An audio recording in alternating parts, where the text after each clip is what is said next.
What is intentional living? It's not escaping life. People say you should live intentionally, but most people never stop to ask what that actually means. They think intentional living means waking up at 5 in the morning, taking cold showers, journaling every thought, drinking green smoothies, and building the perfect morning routine. But that is not intentional living. That is performance. Real intentional living begins much more quietly. It begins in the moment you ask yourself, when was the last time I truly chose something, instead of just letting life happen to me? There comes a point when many of us quietly realize we are not really choosing our life. We are reacting to it. Reacting to work, reacting to bills, reacting to stress, reacting to everyone else's expectations, reacting to old fears we never fully named. On the surface, things may look normal. We go to work, we answer messages, we pay what needs to be paid. We try to keep up, we make plans, we set goals. We tell ourselves that once things become easier, then we will finally live with more peace. But sometimes, underneath all that movement, a quieter question begins to appear. Is this really the life I am choosing? Or am I simply being carried by it? Intentional living did not begin for me with a perfect morning routine. It was not about waking up earlier. It was not about becoming more disciplined. It was not about optimizing every hour of the day. It began much more quietly. It began when I started noticing how much of my life had been running on autopilot. Autopilot can feel efficient for a while. You know what to do. You keep going. You do what is expected. You push through tiredness. You work harder. You chase the next goal. You tell yourself that discipline will eventually solve the deeper discomfort. For many years, I believed success would give me the feeling of safety I had been looking for. If I became more capable, I would feel secure. If I earned more, I would feel calm. If I achieved enough, I would finally feel worthy. If I built something impressive, the pressure inside me would disappear. But life does not always work that way. Sometimes the external progress is real, but the internal tension remains. You can become more productive and still feel restless. You can earn more money and still feel afraid. You can set bigger goals and still carry the same old emotional patterns into every new chapter. That is one of the uncomfortable lessons I had to learn. The past can keep leading us long after the past is over. Old childhood stress, old fear, the need to please, the desire to prove, the fear of not being enough. These things do not always announce themselves clearly. They often hide. They hide inside ambition. They hide inside work ethic. They hide inside the constant need to stay busy. And because the modern world rewards movement, we rarely stop long enough to ask, what is actually moving us? Intentional living is not about controlling every part of life. It is not about creating a flawless plan. It is not about becoming a perfect person. It is more like slowly taking back your attention from the things that scatter it and giving it to the things that build something steadier. That sounds simple, but it is not always easy, because the world is very good at pulling our attention away from ourselves. There is always another notification, Another bill, another deadline, another comparison, another thing to buy, another opportunity to chase, another reason to feel behind. And when life feels uncertain, it becomes tempting to believe that the answer is more speed, work faster, earn faster, build faster, fix everything faster. But sometimes, the first real shift is not speed. It is awareness. It is the moment you pause before reacting. The moment you notice the old pattern before obeying it. The moment you ask yourself, does this decision create more freedom later or more pressure later? This is where intentional living becomes practical. Not dramatic, not glamorous, practical. And it is available right now. Not when you have more money. Not when you have more time. Not when everything is finally in order. Right now, in the middle of the mess, in the middle of the noise, in the middle of the life you already have. Most people imagine freedom as a big event. Quitting a job, selling a business, moving to another country, making a large amount of money, escaping the ordinary parts of life. But I have started to see freedom differently. Freedom is often built through small decisions that do not look impressive in the moment. A calmer morning, a walk instead of another hour of scrolling, a decision not to buy something, just to soothe stress.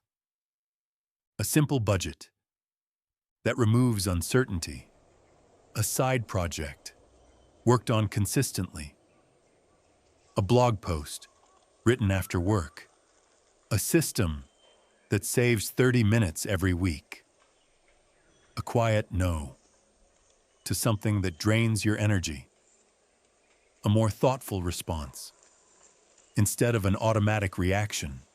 None of these things look life-changing on their own, but repeated over time, they begin to change the shape of a life.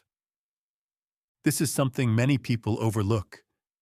We often search for one big breakthrough, but much of life is changed by quiet accumulation. Small habits accumulate. Small financial decisions accumulate. Small systems accumulate.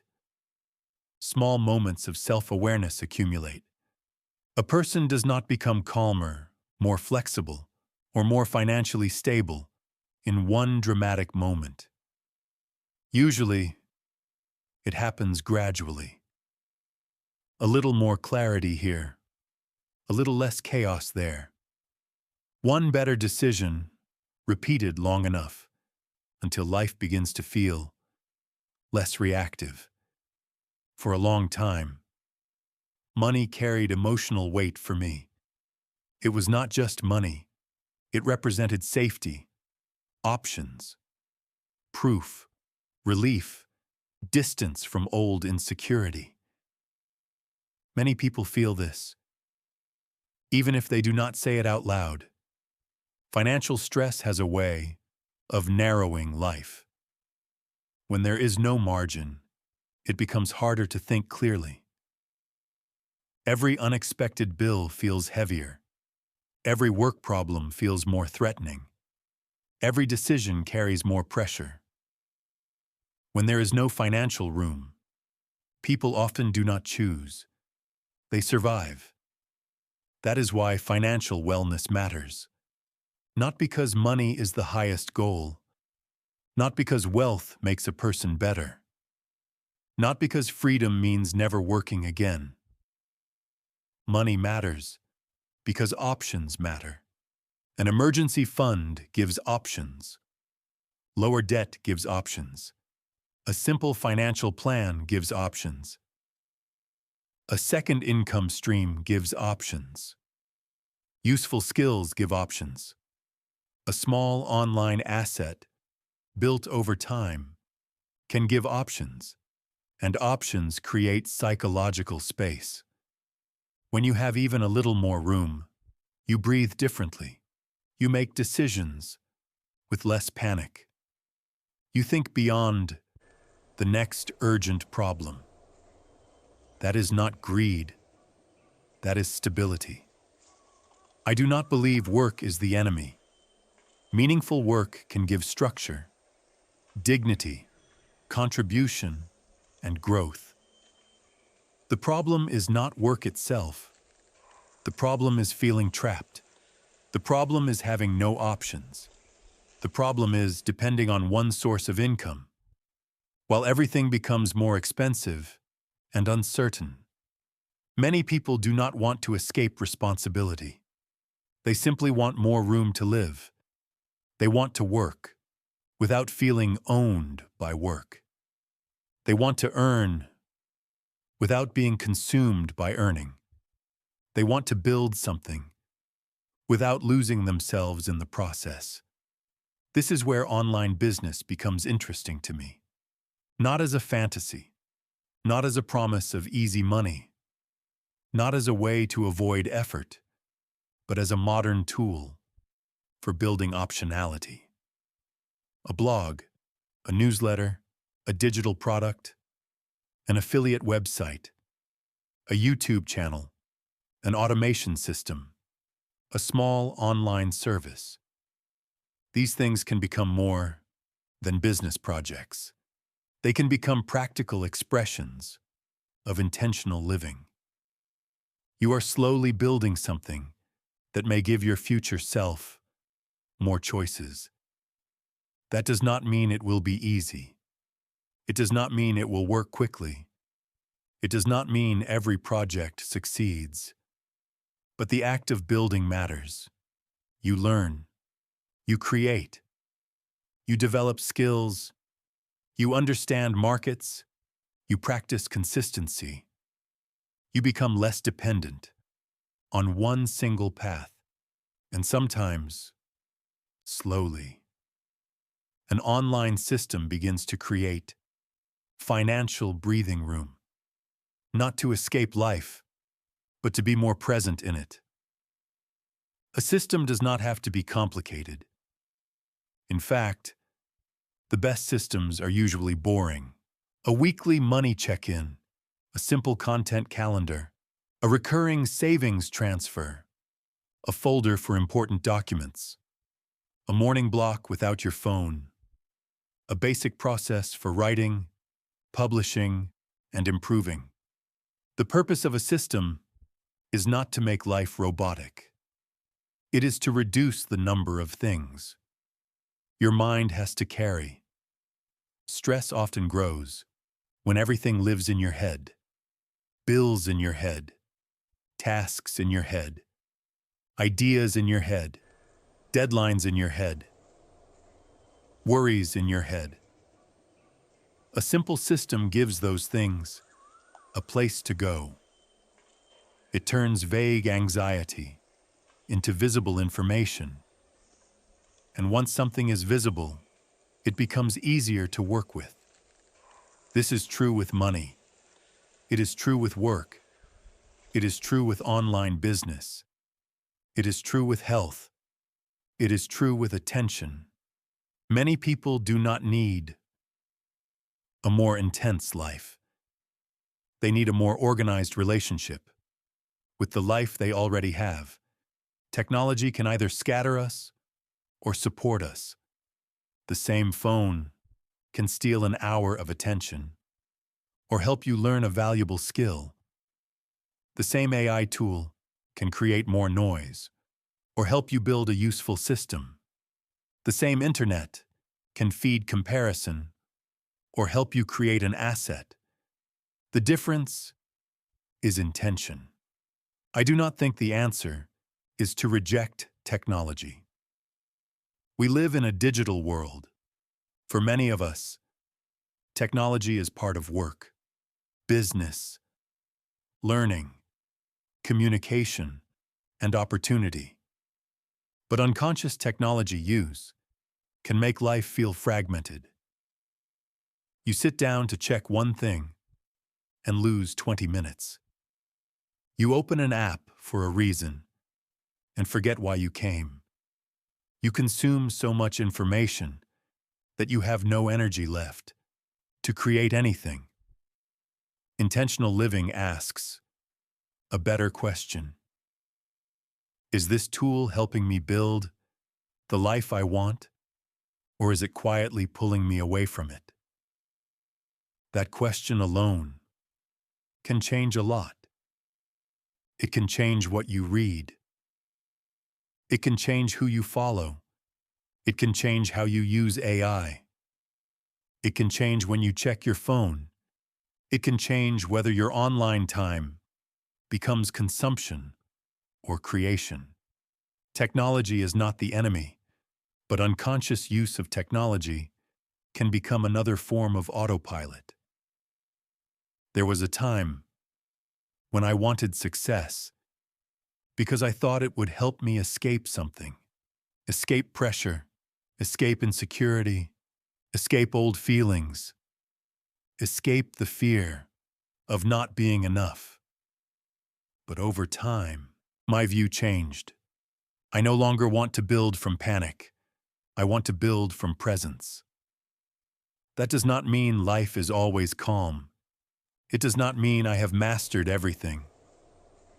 I still feel stress. I still have old patterns. I still have days when I react too quickly or look outside myself for answers that require inner honesty. But I have learned to respect the quiet decisions, the decision to pause, the decision to look at money clearly, the decision to create instead of only consume, the decision to build a system instead of relying on motivation, the decision to use technology consciously, the decision to work on something today that may give tomorrow more flexibility. This is what intentional living means to me. Not perfection, not escape, not a lifestyle performance, a slower, more conscious way of building. The question is not always, how do I change my whole life? Sometimes, that question is too heavy. A better question might be, what can I build today that gives me a little more freedom tomorrow? Maybe it is a walk that clears your mind. Maybe it is 10 minutes of silence before the day begins. Maybe it is reviewing your finances honestly. Maybe it is writing one article. Maybe it is learning one useful digital skill. Maybe it is setting up one simple automation. Maybe it is saying no to one thing that keeps draining you. Maybe it is noticing one old pattern before it controls your next decision. These actions may look small, but a life is rarely changed, only by big events. More often, it is shaped by repeated choices that slowly teach us who we are becoming. Intentional living is not waiting for perfect conditions. It is choosing, in the middle of real life, to live with a little more awareness than yesterday. With work, with family, with bills, with uncertainty, with imperfect energy, with unfinished plans, right where we are. Because freedom is not only found in the life we hope to reach someday.